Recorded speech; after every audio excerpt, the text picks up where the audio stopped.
Film ഗാരേജിന്റെ ഇന്നത്തെ ഏറ്റവും പുതിയ വീഡിയോയിലേക്ക് ഇവർക്കും സ്വാഗതം. രജനീകാന്ത് നായകനായി എത്തിയ കൂലി എന്ന സിനിമ ആ സിനിമയുടെ 4-ാം ദിവസത്തിലേക്ക് ഞായറാഴ്ച ദിവസത്തിലേക്ക് എത്തിയിരിക്കുകയാണ്.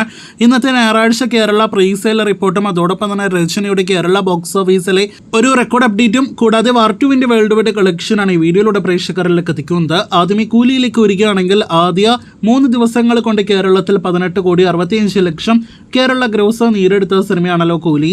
ഇന്ന് ഞായറാഴ്ച സിനിമയ്ക്ക് കേരളത്തിൽ കനത്ത കളക്ഷൻ ഇടിവ് സംഭവിച്ചിരിക്കുന്നുവെന്ന് ഇന്നലെ തന്നെ പ്രേക്ഷകരെ അറിയിച്ചതാണ്. ബുക്കിംഗ് അടക്കം കേരളത്തിൽ വൻ ശോകമായി മാറിക്കഴിഞ്ഞ കൂലി എന്ന സിനിമയുടെ ഇന്നത്തെ ഞായറാഴ്ച പ്രീസെയിൽ റിപ്പോർട്ട് ഇന്നലെ അർദ്ധരാത്രിയോടെ പുറത്തു വന്നപ്പോൾ 1,29,00,000 രൂപ മാത്രമാണ് ഇന്നത്തെ സിനിമയുടെ കേരള പ്രീസെയിൽ.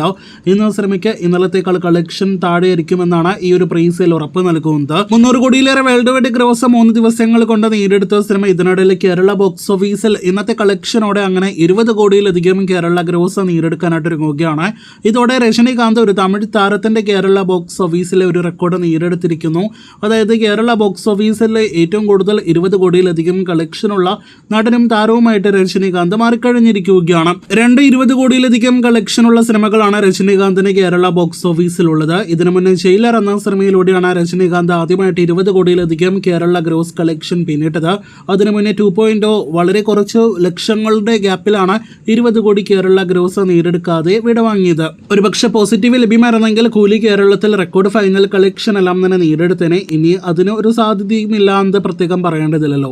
അവസാനമായിട്ട് വാർ2വിലേക്ക് വരികയാണെങ്കിൽ കേരള ബോക്സ് ഓഫീസിൽ ഉൾപ്പെടെ ഓടിക്കൊണ്ടിരിക്കുന്ന തമിഴ്, തെലുഗു, ഹിന്ദി ഭാഷകളിൽ റിലീസ് ചെയ്ത മൾട്ടി സ്റ്റാർ സിനിമ കൂടെ വാർ2വിന്റെ വേൾഡ് വൈഡ് കളക്ഷൻ 3 ദിവസത്തെ കളക്ഷൻ അപ്ഡേറ്റ് ആക്കപ്പെട്ടിരിക്കുന്നു. അത് പ്രകാരം YRFന്റെ cinema Hrithik Roshan, junior NTR തുടങ്ങിയവരെ പ്രധാന കഥാപാത്രങ്ങളെ അവതരിപ്പിച്ച സിനിമ വെറും 3 ദിവസങ്ങൾ കൊണ്ട് 200 കോടിയിലേറെ വേൾഡ് വൈഡ് ഗ്രോസ് പിന്നിട്ടിരിക്കുന്നു. 215 കോടിയാണ് സിനിമയുടെ പുതിയ വേൾഡ് വൈഡ് ഗ്രോസ്. ഇതിനിടയിൽ സിനിമയുടെ 3 ദിവസത്തെ കേരള കളക്ഷൻ പുറത്തു വരുമ്പോൾ 1,30,00,000 രൂപ മാത്രമാണ് സിനിമയുടെ കേരള ഗ്രോസ്. 50 ലക്ഷം കേരള ഷെയർ പിന്നിട്ട സിനിമ 1 കോടി കേരള ഷെയർ പോലും നേടിയെടുക്കില്ല എന്ന് ഉറപ്പാക്കപ്പെട്ടിരിക്കുന്നു. കാത്തിരിക്കൂ കൂടുതൽ വാർ2 കൂലി ബോക്സ് ഓഫീസ് റിപ്പോർട്ടുകൾക്ക്.